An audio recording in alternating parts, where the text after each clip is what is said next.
Okay, the first thing that we want to do is we want to go in here and take a look at the white papers. This is on Microsoft's website.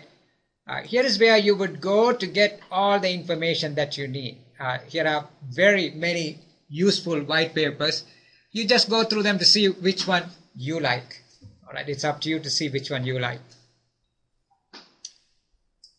The second thing I absolutely want you to go through is the server editions overview. The Windows 2008, the one that we are teaching right now, has many editions. All right, there are many editions to that. And here is how they have organized. Remember, this is an R2 version, and I'm giving you the very latest. This is the very latest version.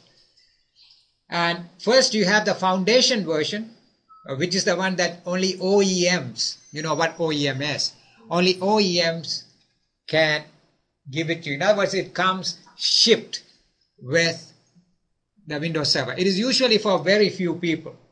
In other words, it usually supports something like 15 users. Then standard is the one that you will normally use for most applications.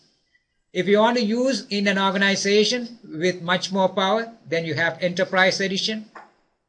And this one is really data processing intensive, which is the Data Center Edition, much more powerful than this one. If I ask you a question and give you all these four and ask you which one is the most powerful of all these things, I expect you to say Data Center.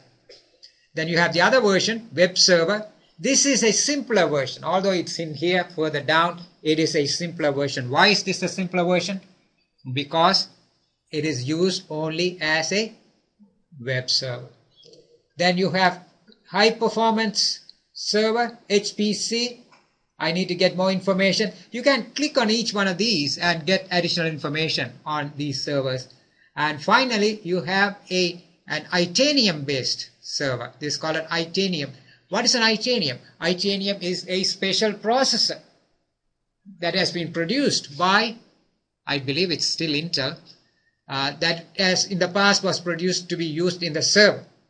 But right now, Intel has in most cases two different type of processors. One is known as the Pentium processor and the other one is known as the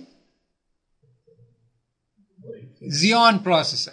The Xeon processor is specially produced for use in servers. Why do you need a special processor? Why exactly do you need a special processor? Why is server different from any other computer? In what way? Because the servers do mostly what? Input output. Nowadays a lot of processing to input output. Do they have to have very good graphics? No. Alright, so they do a lot of, maybe nowadays with server virtualization and cloud computing things might be different, but for most part, that's why that processor is optimized for input output.